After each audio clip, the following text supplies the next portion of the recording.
ओम नमो भगवते वासुदेवाय। ओम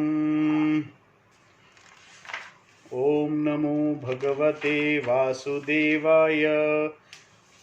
आज से हम घर बैठे ही गीता विवेचन शुरू करेंगे। गीता विवेचन सदियों से अनवरत चलने वाले श्रीमद् भगवत गीता के प्रभावशाली अध्ययन ने भारतवर्ष के लोगों के मन को सदा ईश्वर भक्ति की ओर प्रेरित किया है। भगवान श्री कृष्ण तथा अर्जुन के बीच हुए इस संवाद से अर्जुन ने केवल अपनी मानसिक दुविधाओं तथा संघर्षों से मुक्त हुआ, बल्कि वह अपनी निजी पूर्णात्म स्वरूप को पहचान कर प्रबुद्ध होने पर में भी सफल हुए। अर्जुन के समान ही हर व्यक्ति जीवन भर दुविधाओं और संघर्षों का सामना करता रहता है। पशुओं की अपेक्षा मनुष्य में आत्म सचेतना इतनी अधिक होती है कि वह अपने शरीर, बल, धन, मन, क्षमता आदि की तुलना दूसरों से करते हुए अपने को हीन समझने लगता है। इसीलिए उसे सदा अधूरेपन का भान होता है। इस भावना से निवृत्त होने की इच्छा उसे निरंतर कुछ न कुछ बनाने का प्रयास में पाशबद्ध कर देती है। इस समस्या को ही संसार कहते हैं। जगत के सभी लोग, चाहे वह किसी भी धर्म का अनुसरण क्यों न करते हों, इस अधूरेपन की समस्या का हल ढूंढते हैं, जिसे भगवान श्री कृष्ण ने श्रीमद् भगवत गीता में प्रस्तुत किया है। अतः स्वयं भगवान के मुख कमल से प्रोद्गत श्रीमद् भगवत गीता की शिक्षा समस्त जन समूह को सदा लागू होती है। गीता का ज्ञान हर स्थान पर और हर काल में सभी के लिए उपयुक्त है। इसीलिए श्रीमद् भगवत गीता को धर्म ग्रंथ या शास्त्र की मान्यता मिली है। विश्व प्रसिद्ध श्रोत्रिय ब्रह्मनिष्ठ आर्ष विद्या गुरुकुलम के परम पूज्य अनंत श्री स्वामी दयानंद जी महाराज ने गत 40 वर्षों में कई बार अनेक साधुओं, सन्यासियों और गृहस्थों को तो क्या आध्यात्मिक नवयुवकों को भी भगवान आदि शंकराचार्य के भाष्य पर आधारित श्रीमद् भागवत गीता, उपनिषद, ब्रह्मसूत्र तथा वेदांत के बहुत से प्रकरण ग्रंथों का अध्यापन अंग्रेजी भाषा के माध्यम से सफलतापूर्वक किया है। शब्दात्मक ज्ञान साधना शास्त्र प्रमाण अर्थात वेदांत विद्या उस तत्व का निरूपण करती है जो शब्दों से परे है, जिसका समझना और समझाना दोनों ही अत्यंत दुष्कर है। परम पूज्य स्वामी अहर्त संपन्न स्वामी जी अहर्ता संपन्न शब्दों द्वारा अत्यंत सुस्पष्टता से सत्य वस्तु का अनावरण, आसान शब्दों से और स्पष्ट शब्दों से सत्य वस्तु का अनावरण इतनी सावधानी से करते हैं, उसमें संशय तथा विपरीतार्थक का कोई संभावना नहीं रहती, कोई सवाल नहीं रहता। आपने सदा शास्त्रोक्त तथा श्री आदि शंकराचार्य के कथन का अनावरण अपनी व्यक्तिगत भावनाओं की प्रस्तुति को त्याग कर यथावत ही किया है। वेदांत के तात्पर्य को अशेष रूप से उसके भाव को लेश मात्र भी क्षति पहुंचाए बिना प्रकट करने में आपकी एकनिष्ठता तथा दक्षता को देखकर हम सभी शिष्यगण सदा आश्चर्यचकित रहे हैं। शास्त्र के गहन विषय को सामान्य लोगों के व्यक्तिगत स्तर पर लाकर सुलभता पूर्वक प्रस्तुत करने में आप सदा तत्पर रहे हैं। स्वामी जी ने संपूर्ण वेदांत की जितनी भी प्रक्रियाएं हैं वो सब आसान शब्दों में, आसान भाषा के द्वारा, पर इंग्लिश में, अंग्रेजी के अंदर सभी लोगों को सिखाने की कोशिश की है। बहुत से स्वामी आज गुरु हैं। प्रभावशाली विद्वत तत्वों का गहरा विश्लेषण, शब्दाडंबर रहित अभिव्यक्ति तथा भाषा की सरलता ही स्वामी जी की शैली है। दैनिक वृत्ति का सामान्य तथा सरल उदाहरणों की उचित प्रस्तुति से आपने, स्वामी जी ने हमारे व्यंग्यात्मक जीवन को प्रदर्शित करते हुए हमें अपने आप हंसने का साहस दिया। स्वामी जी शास्त्र श्रवण करने का सौभाग्य प्राप्त कर आपकी प्रशिक्षणा विधि से सब प्रभावित तथा प्रबुद्ध होकर वेदांत विज्ञान की समीक्षा में रमण करने वाले शिष्य अनेक हैं। गीता पर लिखी गई कई व्याख्याएं उपलब्ध हैं। अमेरिका में पूज्य श्री स्वामी जी द्वारा आयोजित वेदांत के त्रैवर्षीय कोर्स का अध्ययन किए शिष्यगण द्वारा आपके सभी गीता पाठ के वर्ग में किए गए श्रवण की रिकॉर्डिंग के प्रतिलेखन में अंग्रेजी में Shrimad Bhagavad Gita home study course का निर्माण हुआ है। ये जो हम पढ़ रहे हैं ये भी श्रीमद् भागवत गीता का विवेचन स्वामी जी द्वारा किया गया है। ये अंग्रेजी में किया गया है, इसे हिंदी में ट्रांसलेट किया है। Shrimad Bhagavad Gita home study course की सुगमता से प्रभावित हुए विभिन्न भाषा भाषी भक्तों को विनम्र प्रार्थना है कि पूज्य श्री स्वामी जी की इस सरल व्याख्या का अनुवाद सबकी अपनी अपनी मातृभाषा में उपलब्ध हो। फलस्वरूप आपकी प्रेरणा तथा आदेश से हिंदी में इसका अनुवाद का प्रयास आरंभ हुआ।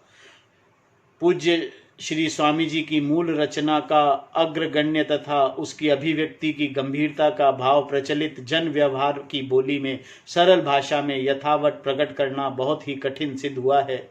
पूज्य स्वामी जी का यह आदेश है कि इसकी क्लिष्टता से बचाकर स्वधाय कार्यक्रम के रूप में ही प्रस्तुत किया जाए।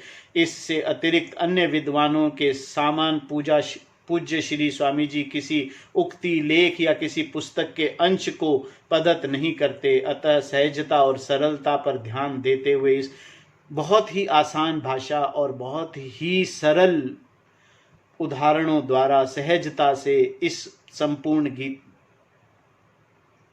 गीता में स्वामी जी ने समझाया है, जो हम आज से शुरू करेंगे।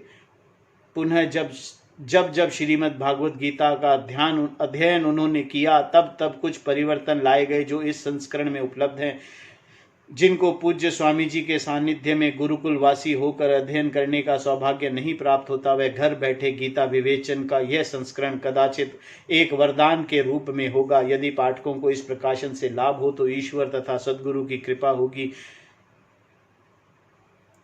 अर्श Vidya research and publication trust Chennai से इस पुस्तक का प्रकाशन को एक अति आकर्षक रूप दिया है। इस संस्था के मुख्य मैनेजिंग ट्रस्टी श्रीमती शीला बालाजी तथा मुख्य संपादक मिस के चंद्रा के अथक परिश्रम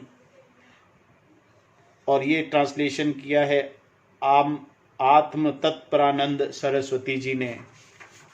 और अब हम शुरू करेंगे श्रीमद् गीता। ओम श्री गणेशाय नमः। गीता शुरू करने से पहले हम गीता ध्यान का एक श्लोक जरूर करेंगे।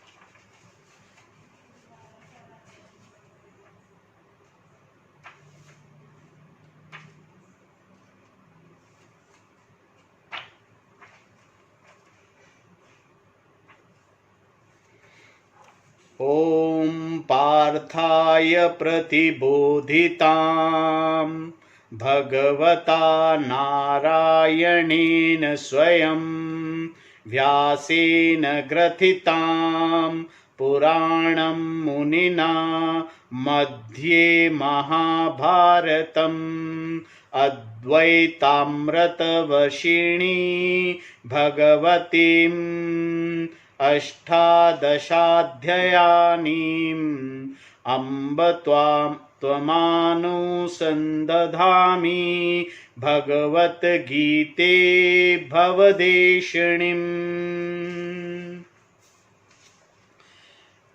नमो अस्तु ते व्यास विशाल बुद्धे फुल्लारविन्दयत्तपत्रिनेत्रे येन त्वया भारते तैलपूर्णः प्रज्वालितो ज्ञानमयः परदीपः प्रपन्नपारिजाताय तोत्रवेत्रकपाणे ज्ञानमुद्राय कृष्णाय गीता अमृतदुहे नमः।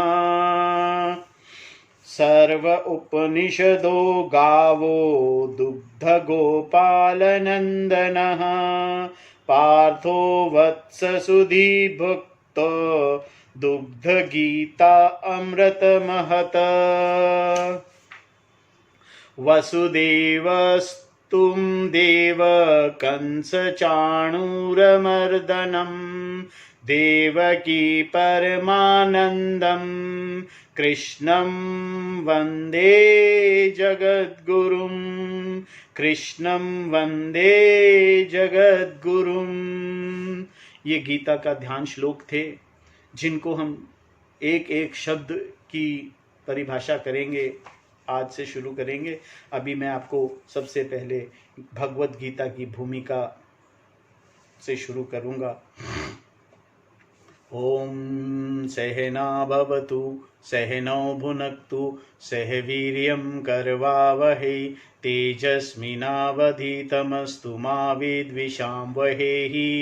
ओम श्रुति स्मृति पुराणानाम् आलयं करुणालयं नमामि भगवत्पाद शंकरं लोकशंकरं शंकरं शंकराचार्यं केशवं बादरायणं सूत्रभाष्यकृतौ वन्दे भगवन्तौ पुनः पुनः। ओम श्री गणेशाय नमः। ओम त्वमेव माता च पिता त्वमेव त्वमेव बन्धुश्च सखा त्वमेव त्वमेव विद्या द्रविणं त्वमेव त्वमेव सर्वं मम देव देव।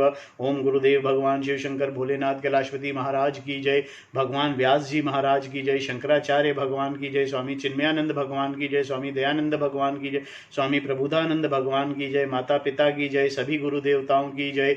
ओम श्री गणेशाय नमः। ओम श्री गणेशाय नमः। ओम श्री गणेशाय नमः। श्री भगवद गीता की भूमिका इस प्रकार कही गई है। ऐसा कहा जाता है कि मनुष्य का जन्म पाना आसान नहीं है।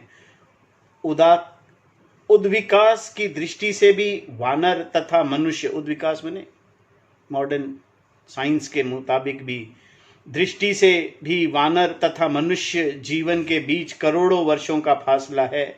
यह बंदर रातों रात मनुष्य नहीं बना। पुनर्जन्म के नजरिए से भी मनुष्य जन्म पूर्व कर्मों द्वारा अर्जित फल है जिसे पाना भी आसान नहीं है। चाहे वह पूर्व जन्मों के कर्म की वजह से हो या विकास कर्म के अंतर्निहित नैसर्गिक चयन से हो, मनुष्य शरीर की प्राप्ति के बाद तुम पूर्ण रूप से प्रकृति के हाथ में नहीं हो। अब तुम अपनी मर्जी से उद्यमशील बनकर आगे होने वाली तरक्की को रूप दे सकते हो, अर्थात तुम्हारा उद्विकास तुम्हारे हाथों में है, ये मनुष्य के पास है। लेकिन एक पशु का जीवन इससे अलग है। कुछ वर्षों तक जीवित रहकर अपनी संतति के सिलसिले को अनावृत रखने के बाद उसका जीवन सफल हो जाता है। उदाहरणतः एक गाय को शारीरिक वार्धक्य प्राप्त करने के बाद कुछ करना नहीं पड़ता। मनोभावना के स्तर पर भी उसे परिपक्व होने की आवश्यकता नहीं है। कोई भी गाय विकसित मनोभावना वाली नहीं होती। शारीरिक व्यसकता प्राप्त करना ही उसका लक्ष्य है। इसके लिए उसे अपने आप को जीवित रखना होगा। उसके लिए शारीरिक वार्धक्य ही व्यसक होना है। मनुष्य के शरीर की दृष्टि से व्यसक होना पड़ता है, अन्यथा उसका जीवन अधूरा रहेगा। इसके लिए केवल भूख प्यास मिटाकर तथा दुर्घटनाओं और बीमारियों से बचकर रहना पर्याप्त है। इसके अतिरिक्त और विशेष कुछ करने की आवश्यकता नहीं है। प्रकृति स्वयं इसका उपाय है और कुछ वर्षों के बाद वह व्यसक हो जाता है। वार्धक्य की प्राप्ति प्रकृति के हाथ है। व्यसक होने तक प्रकृति तुम्हारा पालन पोषण का प्रबंध करती है। इसके बाद तुम यह नहीं कह सकते कि मैं एक बच्चा हूं, लेकिन मन की परिपक्वता, इमोशनल मैच्योरिटी इस तरह नहीं आती। मनोभावना का विकास तुम्हारे ही हाथों में है। किसी जानवर की तरह शारीरिक विकास मात्र से तुम अपने आप को व्यसक नहीं कह सकते। अतः अंत विकास का प्रबंध तुम्हें स्वयं करना है, क्योंकि तुम्हें एक चयन शक्ति युक्त मनुष्य हो। आपको चूज करने का अधिकार है कि आपको क्या चूज करना है, एक जानवर की तरह जिंदगी जीनी है या मनुष्य बनकर कुछ समझना है, क्योंकि आपके पास ही सिर्फ बुद्धि नामक चीज है, जिसके बारे में अभी हम बात करेंगे। पुरुषार्थ, बुनियादी तौर पर मनुष्य जिसे पाना चाहता है उसे संस्कृत में पुरुषार्थ कहते हैं। हालांकि हर व्यक्ति की खोज निराली है, फिर भी वह 4 प्रकार के पुरुषार्थ के अंतर्गत ही है। चाहे व्यक्ति अलास्का का एस्किमो हो या भारत के किसी गांव का निवासी, अर्थ तथा काम, पैसा कमाना और वासनाएं, इन 2 सार्वभौमिक लक्ष्यों की दिशा में ही लोग प्राय प्रवृत्त होते हैं। शेष बचे हुए 2 पुरुष धर्म तथा मोक्ष भी मनुष्य द्वारा प्राप्त किए जा सकते हैं। इसकी व्याख्या हम आगे करेंगे। जिससे तुम्हें भावात्मक, आर्थिक या सामाजिक सुरक्षा मिलती है उसे अर्थ कहते हैं। जिससे तुम्हें भावात्मक, आर्थिक या सामाजिक सुरक्षा मिलती है उसे अर्थ कहते हैं। अर्थ के कई रूप हैं, जैसे नगद, पूंजी, जमीन, जायदाद, रिश्ते, घर, कीर्ति, मान्यता, सत्ता, प्रभाव आदि। इनकी प्राप्ति से गर्व होता है तथा यह अहंकार और सुरक्षा प्रदान करते हैं। हालांकि हर एक व्यक्ति की खोज समय अनुसार विविध सुरक्षा सामग्री की ओर होती है, फिर भी सुरक्षा की प्रवृत्ति सबके लिए सामान्य है। सुख की चाह दूसरा पुरुषार्थ है, जिसे संस्कृत में काम कहते हैं। सुख की चाह करना, वासना, किसी भी चीज की चाह करना वासना के अंतर्गत आती है, जिसे संस्कृत में काम कहते हैं।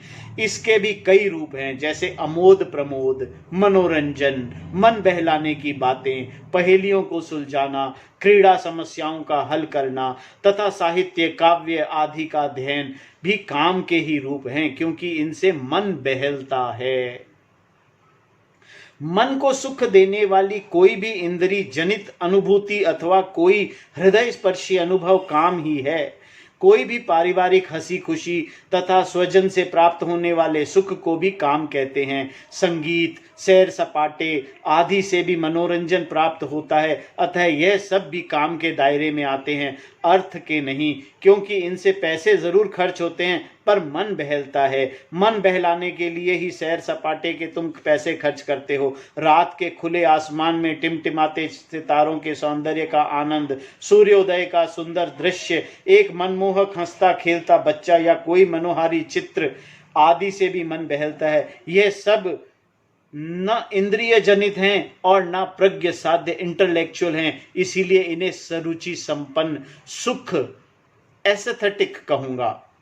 तीसरा पुरुषार्थ है, लक्ष्य है धर्म का, जो काम तथा अर्थ से भिन्न है। अभी हमने 2 पुरुषार्थों की डिस्क्रिप्शन की है। एक जो डिस्क्रिप्शन की है वो अर्थ की है, पैसा कमाना, और दूसरा सुख है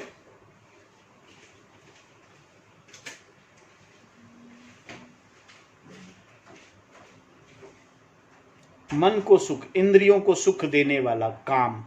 तीसरा पुरुषार्थ है धर्म। धर्म जो काम तथा अर्थ से भिन्न है।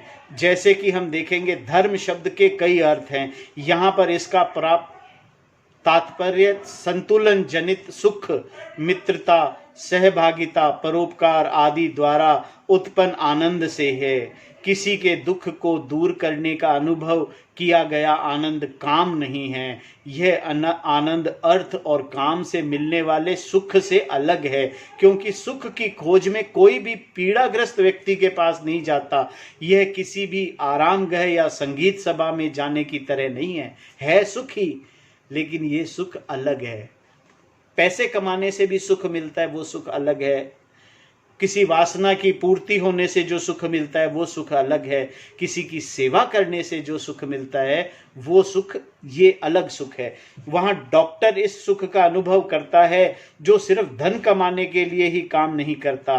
दान करना भी ऐसा ही है। मैं समझता हूँ कि किसी तरह के कर्म करते हुए सुख पाने वाले ऐसा इसलिए करते हैं क्योंकि उनमें अंतर विकास, समझदारी तथा संवेदनाशीलता है।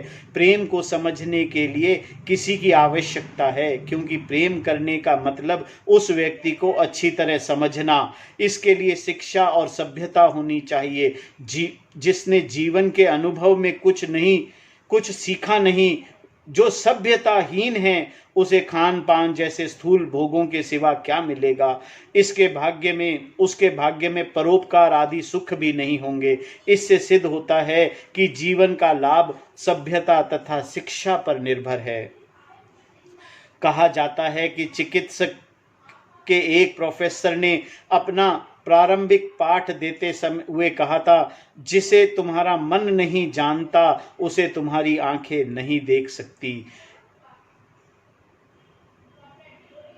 जिसे तुम्हारा मन नहीं जानता उसे तुम्हारी आंखें नहीं देख सकती।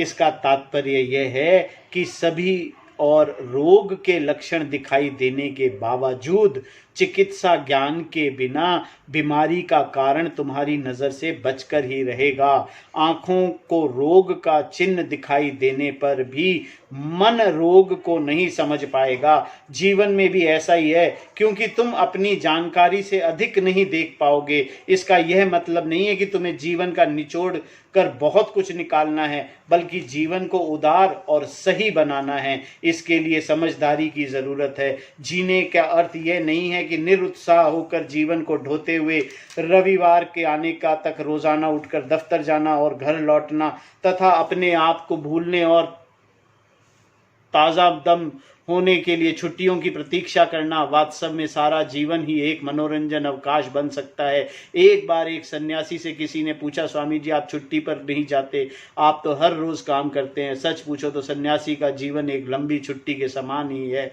अगर अपने काम में को मजा आने लगे तो जीवन सरल होगा, अन्यथा उस सुख की तलाश में कुछ और भी करने लगोगे तो शायद यह महंगा साबित हो सकता है। मनोविकास के मार्ग में प्राप्त होने वाले सुख की घड़ियां निराली होती हैं। उदाहरणतः उचित समय पर ही सही कर्म करना, किसी को दुख नहीं पहुंचाना आदि से तुम्हें कभी न कभी सुख का अनुभव अवश्य होगा। मान लो कुछ जरूरी कर्मों को तुम टालते रहे हो, जैसे पत्र लेखन, साफ सफाई, खरीदारी आदि। जब तुम उन कर्मों को कर लेते हो तो राहत मिलती है। यह अनुभव ना अर्थ में शामिल है और ना काम में। इसे केवल कर्तव्य को पूरा करना अनुभव किया जाता है। यही धर्म है तथा ऐसा एक विस्तृत विषय है जिसकी चर्चा हम आगे करेंगे। फिलहाल इतना जानना काफी है कि तुम्हारी समझदारी के बढ़ते ही धर्म की भी वृद्धि होती है।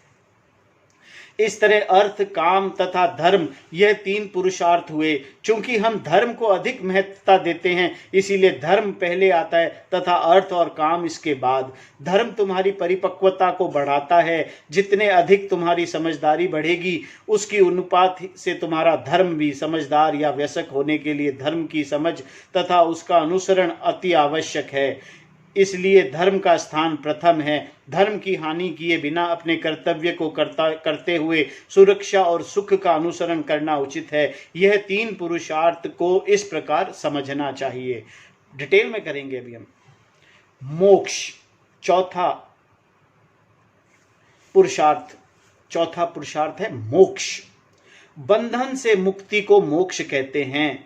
यद्यपि इसकी गणना धर्म तथा काम के पश्चात होती है, फिर भी जैसे कि हम देखेंगे यह सबसे महत्वपूर्ण पुरुषार्थ है। किसी भी पीढ़ी के गिने चुने लोग ही मोक्ष को अपना लक्ष्य या पुरुषार्थ बनाते हैं, क्योंकि मोक्ष को जीवन का लक्ष्य के रूप में जानने के लिए जीवन तथा उसके संघर्षों को समझना आवश्यक है। इसीलिए इसके लिए जीवन तथा उसके संघर्षों के प्रति अंतर्दृष्टि एवं मन की तैयारी की आवश्यकता है। अधिकतर लोग इस लक्ष्य को अनुसरण नहीं करते, हालांकि सभी लोग निश्चित रूप से मुक्त होना चाहते हैं।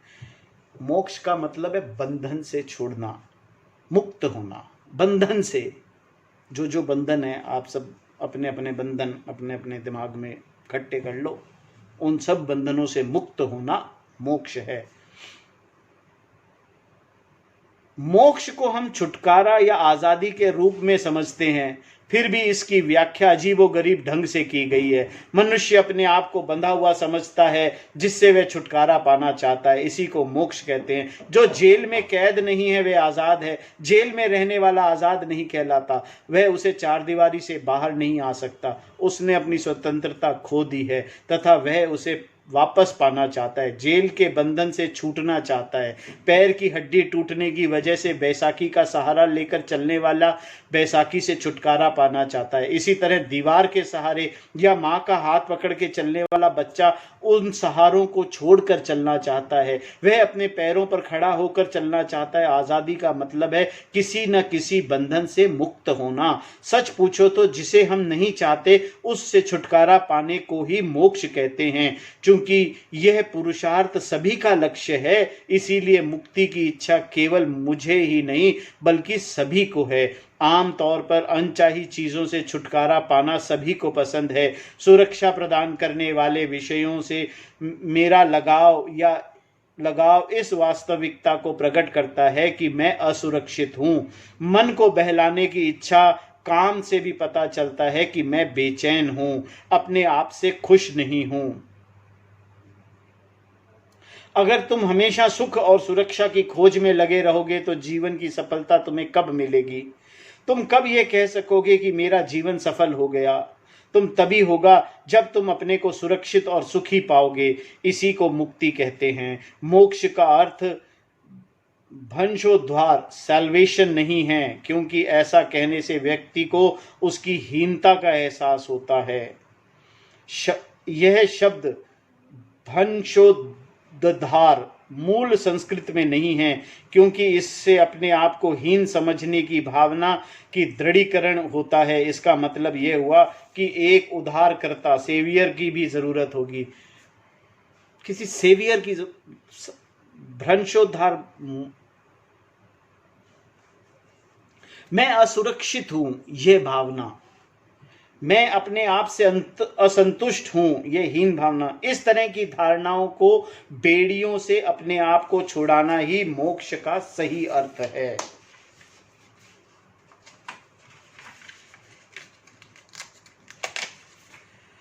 मुझे हर हाल में अपने आप को सुरक्षित और संतुष्ट पाना होगा, यह अति आवश्यक है। यही सही माने कि मोक्ष है। यदि मैं सदा सुखी और संतुष्ट हूँ, फिर मुझे और क्या चाहिए? इसके बाद मुझे किसी भी परिस्थिति या परिवर्तन या सुरक्षा की आवश्यकता नहीं है। इस वास्तविकता भली भांति प्रकार समझ लेना चाहिए, क्योंकि हम अपना सारा जीवन अपने सुख की खातिर संसार के सुख दाव पेंच और चालाकी में गंवा देते हैं। इसके बावजूद भी हम अपने आप को सुखी करने में असमर्थ पाते हैं, क्योंकि परिस्थिति और नैसर्गिक शक्तियां दोनों हमारे वश में नहीं हैं। हम देखते हैं कि अपनी सीमित शक्ति और किंचित ज्ञान से हमें अपनी सुरक्षा तथा सुख की मांग को पूरा नहीं कर पाते। इसीलिए जीवन समस्यात्मक बन जाता है। इतना समझने तक आयु लगभग 40 की हो जाती है। इसी के मध्यवर्ती संकट मिडिल एज क्राइसिस कहा जाता है। तुम सोचते होगे कि तुम्हारा विवाह या तुम्हारी नौकरी ही संकट का कारण है, जबकि यह संकट तुम खुद हो। वास्तव में तुम्हारी शादी या परिस्थितियों का इसमें कोई हाथ नहीं है। ऐसी स्थिति में प्राय बलि का बकरा ढूंढने का एक आदत सी बन जाती है और इसका पहला शिकार होता है तुम्हारा जीवन साथी। यदि हम अपनी अर्थ, काम और धर्म के अनुसरण की प्रवृत्ति का निरीक्षण करें तो यह स्पष्ट होगा कि वास्तव में हमें इनमें से किसी की अपेक्षा नहीं है। हर अभिलाषी केवल अभिलाषा से मुक्त होना चाहता है। आरजूमंद अपनी आरजुओं से छुटकारा पाना चाहता है। वास्तव में सभी मोक्ष ही चाहते हैं। सुरक्षा की चाह में हम असुरक्षा से मुक्त होना करने के लिए है। अर्थ या धन की आकांक्षा रखने वाले का झुकाव धन दौलत के लिए नहीं है, बल्कि असुरक्षा की भावना से छुटकारा पाने के लिए है। इसके अंतर को अच्छी तरह समझ लेना चाहिए। इसके फलस्वरूप तुम्हारे मन के झुकाव में परिवर्तन होगा। तुम यह सीख लोगे कि जीवन में प्रधानता किसे देनी चाहिए। यही सही शिक्षा है। सुरक्षा का सही सुरक्षा की इच्छा स्वाभाविक है। जो जानकार नहीं है, जो अपने इरादों या मांगों के बारे में न सोचता है और न जानता है, वह सुरक्षा को ही अधिक मान्यता देता है और उसकी धारणा यह है कि सुरक्षा को बाहर से प्राप्त करना है। मैं असुरक्षित हूँ, यह उसका पक्का निश्चय है। इसी धारणा के प्रति उसका मन में न कोई संशय है और न कोई विरुद्ध कोई प्रश्न। इस असुरक्षा की भावना ने कई धर्मों मतों का उभार है। उदाहरणतः कोई कहता है कि धन तुम्हें सुरक्षा नहीं देगा, तो कोई कहता है धन से ही तुम्हारी सुरक्षा मिलेगी। लेकिन केवल इस लोक में मरने के बाद ही, मृत्यु के पश्चात की सुरक्षा कुछ शास्त्र विहित कर्मों के करने से परलोक में मिलेगी। इस तरह के कई धर्म और कई मत हैं जो मैं असुरक्षित हूँ तथा सुरक्षा का साधन मुझसे बाहर है की धारणा से बने हैं। जब हम बच्चे थे तब सुरक्षा, प्रेम तथा परवरिश के लिए माता पिता पर निर्भर थे। हमारे बड़े होते ही स्थिति उल्टी हो जाती है। माता पिता को अपनी सुरक्षा के लिए बच्चों का आश्रय लेना पड़ता है। जब बच्चे बड़े होकर अपने जीवन में व्यस्त हो जाते हैं तब माता पिता अपने को उपेक्षित महसूस करने लगते हैं। बच्चे के बड़े होते ही उसकी सुरक्षा की चाह माता पिता से हटकर अन्य विषयों में लग जाती है। मैं अधूरा हूँ, यही समस्या है। जब मैं बच्चा था तब असुरक्षित था, मैं अभी भी वैसा ही हूँ। वह क्या है इस जिसको पाकर मैं अपने आप को सुरक्षित महसूस कर लूँगा?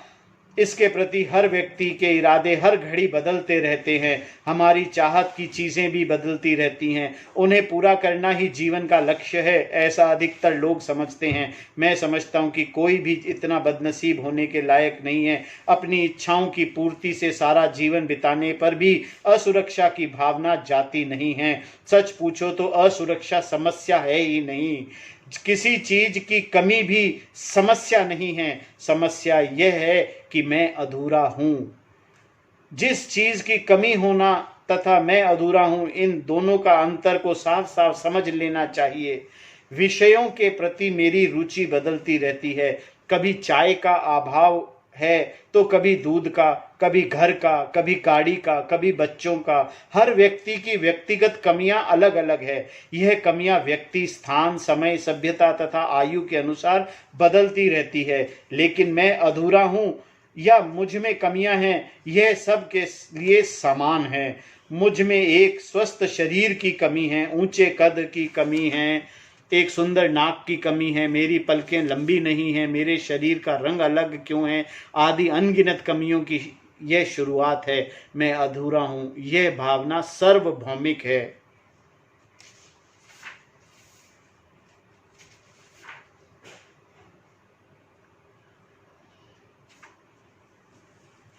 समस्या तुम हो और समाधान भी तुम हो। मैं अधूरा हूँ, यह तुम्हारी समस्या है, जबकि तुम्हारी कमियां समस्या नहीं हैं। अतः वेदांत का कथन है कि तुम ही समस्या हो तथा तुम ही उसका समाधान हो।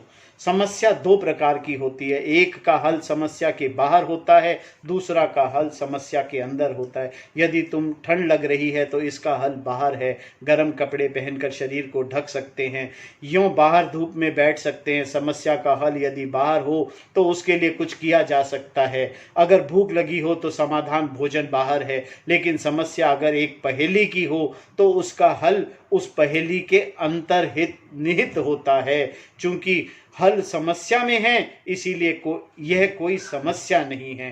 तुम ही समस्या का तथा हल भी तुम ही हो। यदि तुम्हें इसकी समझ ना हो तो तुम्हारे लिए यह एक समस्या बनी रहेगी। इसे समझने के बाद तुम्हारे लिए कोई प्रॉब्लम नहीं रहेगी। अतः सही समझ ही इसका हल है। वेदांत की दृष्टि में वास्तव में तुम्हारी अपनी पर्सनल कोई प्रॉब्लम नहीं है। वेदांत की दृष्टि से आत्मा तुम ही अभिष्ट हो, यह तुम्हारे लिए सबसे अधिक हितकारी है। इससे आत्म अस्वीकृति, सेल्फ नॉन एक्सेप्टेंस की प्रॉब्लम मिट जाएगी।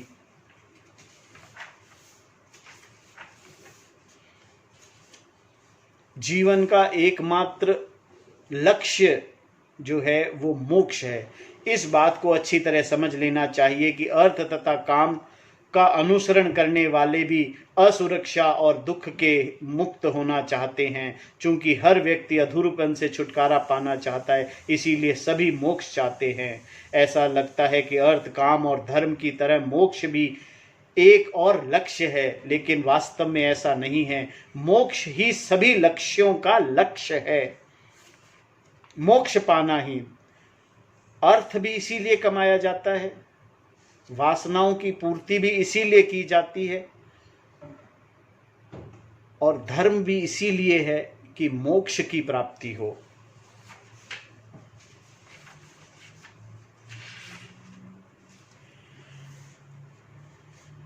मैं आत्मा को जानने का प्रमाण क्या है? मुझे यह पता है कि मैं हूँ।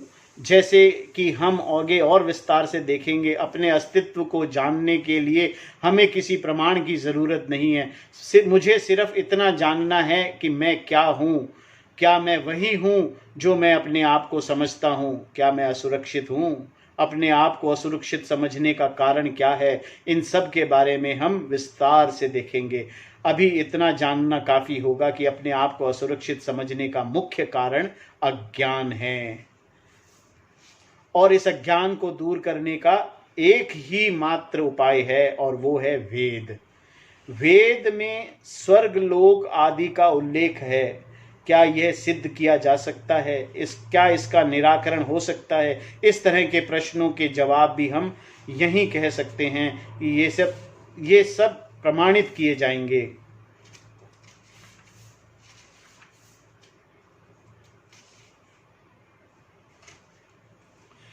वेद के जितना बृहद आकार गीता का नहीं है। वेद में सभी उपनिषद शामिल हैं। उपनिषद का मूल ग्रंथ है, जिनको भगवत गीता आदि ग्रंथों की सहायता से समझा जा सकता है, क्योंकि भगवत गीता आदि उसी तत्व को अखट्य रूप से सरलता पूर्वक प्रस्तुत किया गया है। इसीलिए भगवत गीता को गीता शास्त्र कहा जाता है। गीता के 18 अध्यायों में 700 श्लोक हैं। इसके पहले तथा दूसरे अध्याय के कुछ प्रारंभिक श्लोकों में इसका संदर्भ बताया गया है। इसके उपरांत गीता शास्त्र के 17 अध्यायों में संपूर्ण रूप से मोक्ष प्राप्ति के 2 जीवन निष्ठाओं का अनावरण किया गया है। उपनिषदों को पुरुष बुद्धि कृत न होने के कारण प्रमाण बताया गया है। धर्म का अनावरण करने के कारण भगवत गीता को भी प्रमाण ग्रंथ माना जाता है। उपनिषद अर्थात वेद ज्ञान के प्रमाण हैं। गीता को भी प्रमाण के रूप में स्वीकार किया गया है, क्योंकि वह श्रुति वेद के समर्थन करती है।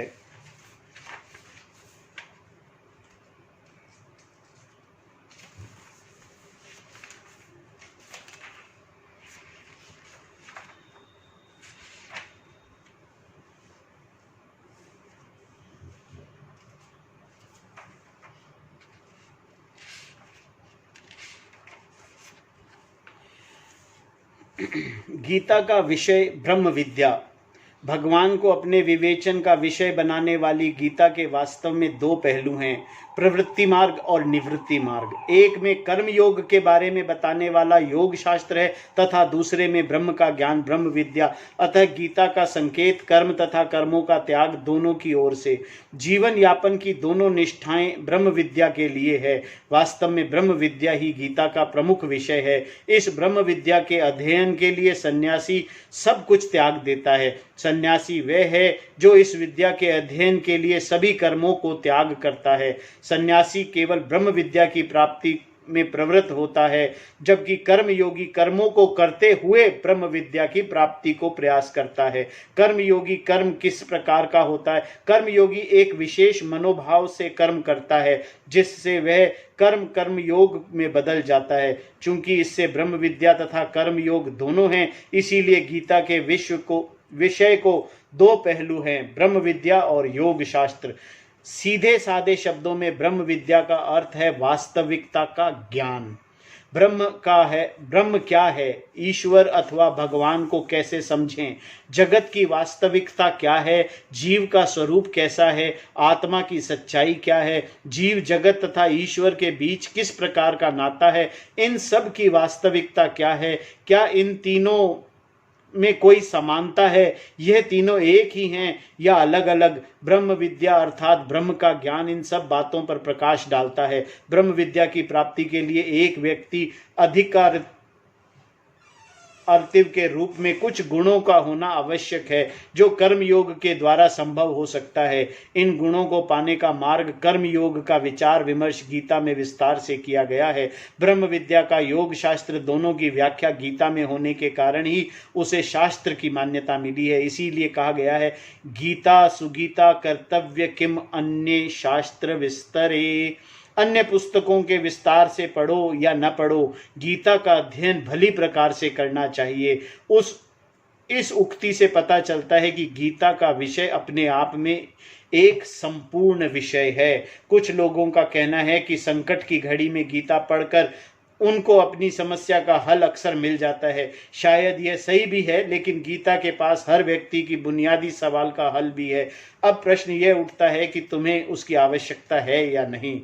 गीता के कथन को समझने के लिए विचार की जरूरत है।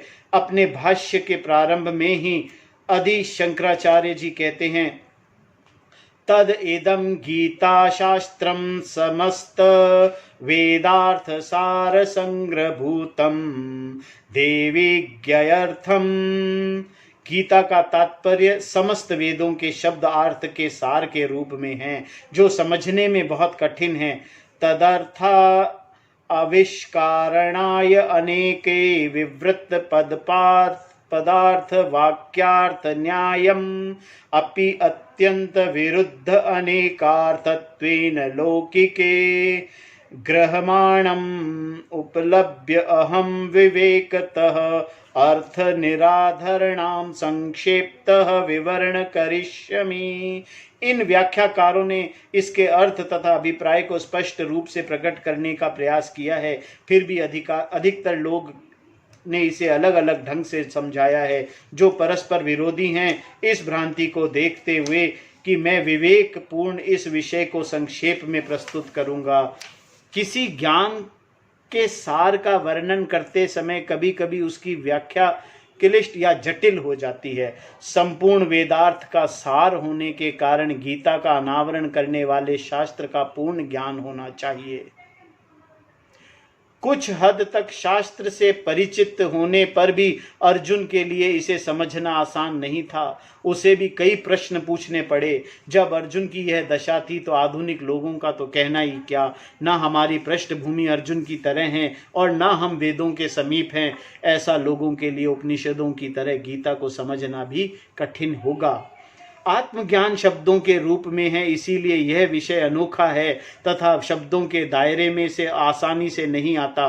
फिर शब्दों के उपयोग की प्रणाली उचित है हो तो आत्मा का अनावरण संभव है। इसीलिए प्रशिक्षण में वेदांत को का केवल प्रमाण के रूप में उपलब्ध होना ही पर्याप्त नहीं है, बल्कि एक गुरु की भी आवश्यकता होती है। गुरु शब्द के दो अक्षर हैं, जिसमें गु का अर्थ है अंधकार तथा रू का अर्थ है अंधकार का निवारण करने वाला। गुरु वह है जो शास्त्र की शिक्षा देकर अज्ञान रूपी अंधकार का नाश करता है। यह प्रशिक्षण शास्त्र का है तथा शास्त्र ही प्रशिक्षण देने वाला है। अतः आचार्य शास्त्र का ही अध्यापन करते हैं। गुरु वह है जो शास्त्र की शिक्षा देकर अज्ञान रूपी अंधकार का नाश करता है। यह प्रशिक्षण शास्त्र का है। ज्ञान शास्त्र दे सकता है।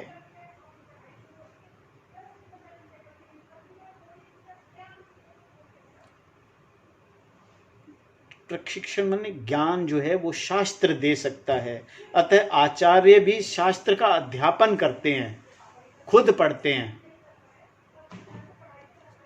इसका क्या अर्थ हुआ? यदि शब्दों का उपयोग सही है तो यह एक जीता जागता प्रशिक्षण हो जाता है, अन्यथा शब्द बेजान हो सकते हैं। अगर आपको समझ आएंगे तो यह शब्द ज्ञान हो जाएंगे, और अगर समझ नहीं आएंगे तो बेजान हो जाएंगे। यदि प्रशिक्षण में प्रमाण है, फिर भी शब्द के अनावरण में एक प्रक्रिया है, एक ढंग है। इसे प्रक्रिया के द्वारा वस्तु का अनावरण करने में जो समर्थ है वही गुरु कहलाता है। जो ये शब्द को समझा सके, सही तरीके से बता सके, वही गुरु कहलाता है। शब्द पहले से ही उपलब्ध हैं तथा उनके अर्थ भी हैं। जिस तरह एक चित्रकार एक सुंदर प्रकृति दृश्य को चित्र में उतारता है, उसी तरह शब्दों का प्रयोग से तत्व का अनावरण किया जाता है। एक चित्रकार जो होता है उसके पास कलर भी है और पेपर भी है, और जब वो उस पर पेंटिंग बनाकर और वो पेंटिंग आपको समझ आ जाए तब उसका वो सुंदर दिखाई देगा। एक सुंदर प्राकृतिक दृश्य को चित्र में उतारता है, उसी तरह शब्द के प्रयोग से तत्व का अनावरण किया जाता है। उसी तरह से ही एक टीचर आपको शब्दों के द्वारा वेदांत समझाने की कोशिश करता है। अब समस्या यह है कि पहला गुरु कौन था? इस प्रश्न के उत्तर में एक और सवाल कहता हूं कि सबसे पहले पिता कौन था? यदि पहले पिता के बारे में बताएंगे तो मैं तुम्हें गुरु के बारे में कहूंगा। अगर सृष्टिकर्ता को पिता कहेंगे तो उसका कोई पिता होगा। यदि सृष्टिकर्ता का भी कोई पिता हो तो वह सृष्टिकर्ता नहीं बनता, अर्थात तुम जिसे सृष्टिकर्ता कहते हो उसे कोई नहीं। किसी ने कहा है कि पहला पिता बंदर था। कदाचित इनका अनुमान भी किया जा सकता है, लेकिन बंदर का भी कोई पिता तो होगा, इसीलिए कोई पिता होगा तथा उस पिता का भी पिता होगा, उस पिता का भी। इस तरह से इसका कोई अंत नहीं है। यह विचार अनवस्था दोष के प्रसंग में जाकर रुकेगा। अथवा ऐसा कहो कि पहला पिता वही था जो कभी पुत्र नहीं था। वह पिता केवल ईश्वर ही हो सकते हैं। कोशिश आई बात समझ में? पहले पिता ईश्वर ही हो सकते हैं। उसी तरह से पहले गुरु सिर्फ ईश्वर ही हैं और आज भी गुरु सिर्फ ईश्वर ही हैं, मनुष्य गुरु नहीं होते। ईश्वर से ही यह गुरु शिष्य परंपरा शुरू होती है, जिसकी स्तुति इस श्लोक में की गई है। सदाशिव समारंभाम शंकराचार्य दयायमम् असमाधाचार्य पर्यंताम वंदे गुरु परंपराम। जिसके आरंभ में भगवान शिव हैं अथवा मध्य में शंकराचार्य हैं तथा जो हमारे गुरु तक पहुंचती है, उसी पूरी गुरु परंपरा को मैं नमस्कार करता हूँ। जब हम कथा शुरू करते हैं, कोई भी चीज़ शुरू करते हैं, तो हम क्या बोलते हैं? आदि व्यास जी, शंकराचार्य भगवान की, शिव शंकर भोलेनाथ कैलाशपति महाराज की जय, व्यास जी महाराज की जय, शंकराचार्य भगवान की जय, स्वामी चिन्मयानंद भगवान की जय, स्वामी प्रबुद्धानंद भगवान की जय, माता पिता की जय, सभी गुरु देवताओं की जय। ये एक गुरु शिष्य परंपरा है। ये मेरी गुरु शिष्य परंपरा है। आपके भी अपने गुरु हैं, वो इस जहाँ पर बैठते हैं वहाँ पर उनकी आप पूजा करें, पर सबसे पहले गुरु शिव हैं, ऐसा भगवान है। जब तुम अपने गुरु को प्रणाम करते हो तब वह प्रणाम भगवान को ही पहुंचता है, जिससे यह परंपरा शुरू होती है। इस श्रृंखला की कड़ियों में की ओर संकेत करते हुए श्री शंकराचार्य जी का नाम मध्य में आता है। पूर्णानंद स्वरूप सर्वज्ञ ईश्वर से शुरू होने वाली परंपरा, जिसके मध्य में श्री शंकराचार्य हैं और जिस श्रृंखला के इस छोर पर हमारे गुरु हैं, इस गुरु परंपरा की मैं वंदना करता हूँ। मेरी उपस्थिति से मुझे यह पता चलता है कि पहले पिता और मेरे बीच की श्रृंखला अवरोधहीन है। यह ब्रह्म ज्ञान में जो मेरे लिए उपलब्ध है, इससे यह सिद्ध होता है कि भगवान से लेकर मेरे गुरु तक अनेकों गुरुओं द्वारा प्रज्वलित रखे गए इस ज्ञान की परंपरा में कोई अवरोध नहीं है। इस गुरु शिष्य परंपरा को मैं नमस्कार करता हूँ। सही गुरु को चुनना भी एक समस्या है। किसे चुने? उसे जिनकी सबसे लंबी दाढ़ी हो, उसे जिसकी सबसे ज्यादा सफेद हो। अनेक लोगों द्वारा बहुत कुछ कहा गया है, हर कोई अपने आप को तत्वज्ञ मानता है। मेरे विचार में सही गुरु वही है जो मनुष्य के संसारित्व को एक वहम समझता है। मनुष्य के संसार, ये सब चीज़ों को जो भी दिख रहा है, देख रहा है, उसे एक वहम समझता है। उसी को चुनना सबसे बेहतर होगा। इस बारे में बहुत ज़्यादा डिटेल में नहीं जाएंगे, क्योंकि सबकी अपनी अपनी मान्यताएं हैं। तुम्हारी समस्या को वास्तविकता देने वाला या इसे सच साबित करने वाला तुमसे छल कपट कर सकता है। अगर तुम्हारी समस्या को वह भ्रांति के रूप में देखता है तो उस व्यक्ति को हर चीज यथावत देखने की क्षमता होनी चाहिए। यदि समस्या सच हो तो उसे सुलझाए नहीं सकता, क्योंकि वास्तविकता को बदला नहीं जा सकता।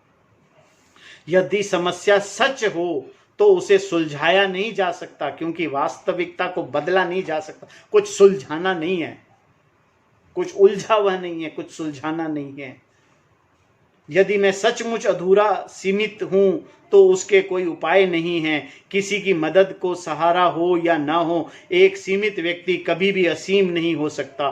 पूर्णतः एक अल्प अंश अल्प ही रहेगा। लेकिन यहाँ पर यह बात नहीं है। मेरे पूर्ण होने के बाद भी यदि मैं अपने आप को एक अल्प, हमारी समस्या है कि हम अपने आप को अधूरा समझते हैं, जबकि हम हैं पूर्ण। मेरे पूर्ण होने के बाद भी यदि मैं अपने आप को एक अल्प अंश समझता हूं तो यह मेरी धारणा गलत है। यही दृष्टि द्वारा अपने को यथावत देखना ही एकमात्र उपाय है। अतः जो इस समस्या को एक भ्रांति की तरह रूप में देखता है, तुम्हारी व्यक्तिगत समस्या के रूप में नहीं, अर्थात इसे एक सार्वजनिक भूल समझता है, वही तुम्हारे गुरु होने योग्य है। अपने आप को स्वीकार करने के लिए मुझे जानना होगा कि मैं पूर्ण हूं। शास्त्र कहते हैं कि इसके लिए गुरुम एवं अभिगच्छेत, गुरु के पास जाओ। वेद स्वयं बतलाता है कि गुरु कैसा होना चाहिए, उसे श्रोत्रिय होना चाहिए, अर्थात इस प्रशिक्षण में का पूरा ज्ञान उसे होना चाहिए। उसे ब्रह्मनिष्ठ होना भी आवश्यक है। जो ब्रह्म के ज्ञान में ही एक निष्ठ होकर रहता है उसे ब्रह्मनिष्ठ कहते हैं। कोई जानकार है या नहीं इसका पता कैसे चलेगा? यदि गणित शास्त्र के अंतर्गत स्थिति विज्ञान टेक्नोलॉजी के आवेशेषण करना होता तो उसके लिए उच्च कोटि का गणित पढ़ना होगा। जिसके इस क्षेत्र में निपुणता पाई है वही इसका मार्गदर्शन कर सकता है। जो मैथ्स का टीचर है वो मैथ्स में परफेक्ट होना जरूरी है। उसके पास मैथ्स की एमए की डिग्री या पीएचडी की डिग्री होनी चाहिए तो वो मैथ्स पढ़ा सकता है। टेक्नोलॉजी की डिग्री होगी तो वो टेक्नोलॉजी पढ़ा सकेगा।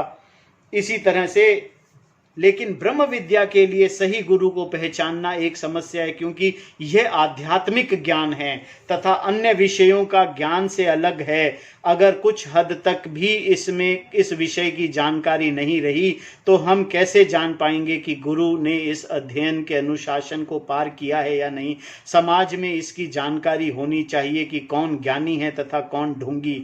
ऐसे भी गुरु हैं जो नहीं जानते कि उनमें ज्ञान नहीं है। ये ढोंगी नहीं है, केवल इतनी सी बात है कि इसका पता नहीं है कि उनमें यह ज्ञान नहीं है। भारतवर्ष के प्राचीन काल के समाज में यह समस्या नहीं थी, क्योंकि सभी को अंत में संन्यास आश्रम ग्रहण करना विहित था। लोग नौकरी से निवृत्त होकर फिर से नए जीवन का प्रयास शुरू नहीं करते थे। आजकल हम लोग सेवानिवृत्त की योजना पहले से ही बना लेते हैं, लेकिन संन्यास ही सबसे बेहतर सेवानिवृत्त की योजना है। यही जीवन का अंतिम चरण है। वैवाहिक जीवन तथा गृहस्थ आश्रम के बाद घर छोड़कर जाना ही उचित है। यह पति पत्नी के बीच झगड़े या कोई जीवन साथी मिलने की वजह से नहीं, संन्यास आपस में सहमत होकर लिया जाता है। यह शास्त्र विहित है तथा ताकि संन्यास के द्वारा अंतिम लक्ष्य मोक्ष की प्राप्ति की जा सके। अब तक के जीवन को मानसिक परिपक्वता प्राप्त करने के बाद दोनों को संन्यास लेने का अधिकार है। संन्यास लेने के लिए सामाजिक सुरक्षा की आवश्यकता नहीं, बल्कि सब कुछ त्यागने की परिपक्वता होनी चाहिए।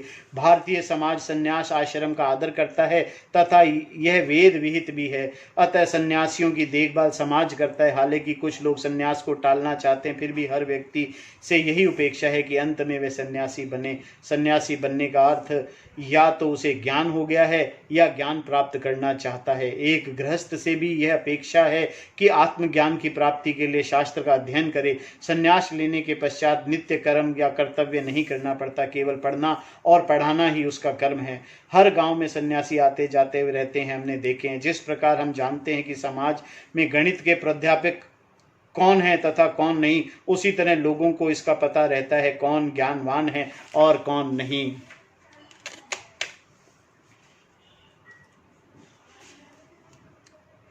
गुरु को पहचानने के लिए उसकी नॉलेज को समझना बहुत ज़रूरी है।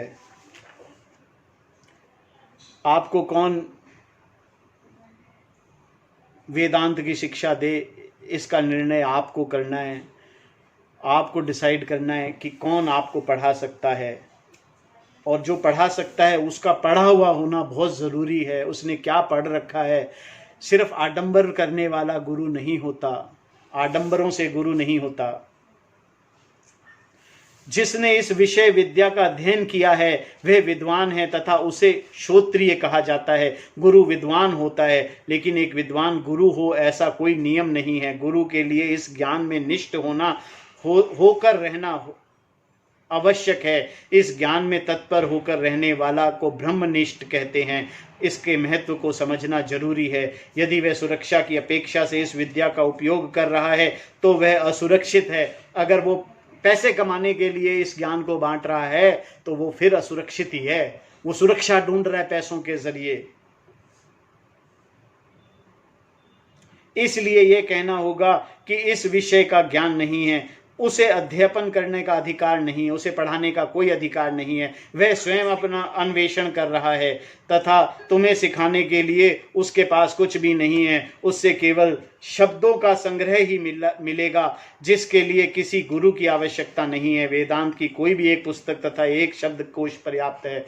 ऐसे गुरु से एक किताब ले लीजिए और खुद पढ़ लीजिए, वो ज़्यादा बेटर है।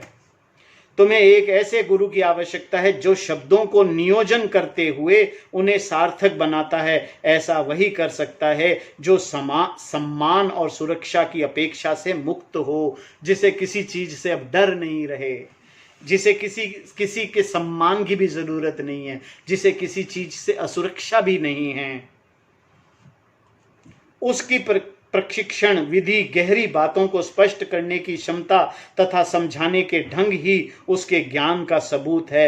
अतः तुम्हें एक ऐसे आचार्य के पास जाना चाहिए जिन्हें प्रशिक्षण की पूरी जानकारी है और जो अपनी अन्य प्रवृत्तियों को त्याग कर तत्परता के साथ सिखाता है, जिसको सिर्फ सिखाना ही आता है, जिसे अपने सिखाने में सुरक्षा या धन या अर्थ या काम या धर्म ये सब नहीं चाहिए होता। अब आचार्य के पास किस भावना से जाना चाहिए? तुम्हें सेवा के लिए तैयार होकर जाना चाहिए। इस ज्ञान को प्राप्त करने के लिए जो करना चाहिए उसे करने के लिए तुम्हें तैयार होना चाहिए, क्योंकि तुम्हें इस ज्ञान से अत्यंत लगाव है। जो ज्ञान पाना चाहता है वो दिखना भी चाहिए, वो दिखेगा सेवा के द्वारा। इस ज्ञान की प्राप्ति में कोई भी दूरी माने नहीं रखती। इसके लिए हर प्रयास कम ही है। यदि वह सही माने गुरु है तो उसका तुम्हारी भक्ति आदि से लाभ उठाने का प्रश्न ही नहीं रहेगा। अगर कोई सच्चा गुरु होगा तो वह आपकी भक्ति से कोई तरह का लाभ नहीं उठाएगा। गुरु किसी भी भावना का नाजायज फायदा नहीं उठाता। अगर ऐसा करे तो वह गुरु नहीं है। ऐसी भावना की उपस्थिति में ही प्रशिक्षण का शुभ आरंभ हो सकेगा। संपूर्ण गीता एक संवाद है। यद्यपि प्रशिक्षण प्रणाली में पात्रों तथा अनेकों संवाद की प्रस्तुति अनिवार्य नहीं है, फिर भी संपूर्ण शास्त्र के प्रशिक्षण संवाद के रूप में, क्वेश्चन आंसर के रूप में है गीता सारी की सारी। उपनिषदों की प्रस्तुति में कई कहानियां, उपनिषदों में और में कई कहानियां हैं।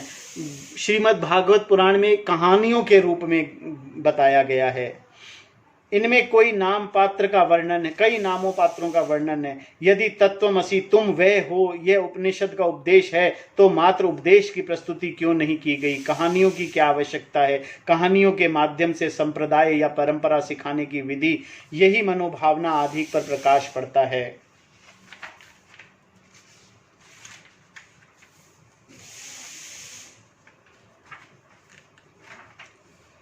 आज की हम कथा को यहीं विराम देते हैं। गुरु की महत्वता के बारे में मैंने आपको थोड़ा बहुत समझाया है। अभी इसके बाद हम गुरु को संदेह का लाभ देंगे, फिर ज्ञान क्या है ये बातें करेंगे। गीता की, भागवत गीता की भूमिका छोटी नहीं है। भगवत गीता बहुत बड़ी और विस्तार प्रणाली, शिक्षा प्रणाली है। ओम पूर्णमदः पूर्णमिदं पूर्णात् पूर्णमुदच्यते पूर्णस्य पूर्णमादाय पूर्णमेवावशिष्यते। ओम शांति शांति शांति। ये हम कोशिश कर रहे हैं जानने की, गीता से पहले गीता की भूमिका बांधने की। गीता जो है वो ब्रह्म विद्या है, तो थोड़ा समय लगेगा। गुरु कौन होना चाहिए, कौन, ये बेसिक चीज़ें हैं। तो आप लोग थोड़ा साथ देकर ध्यान से समझने की कोशिश करें। श्री गुरुवे नमः।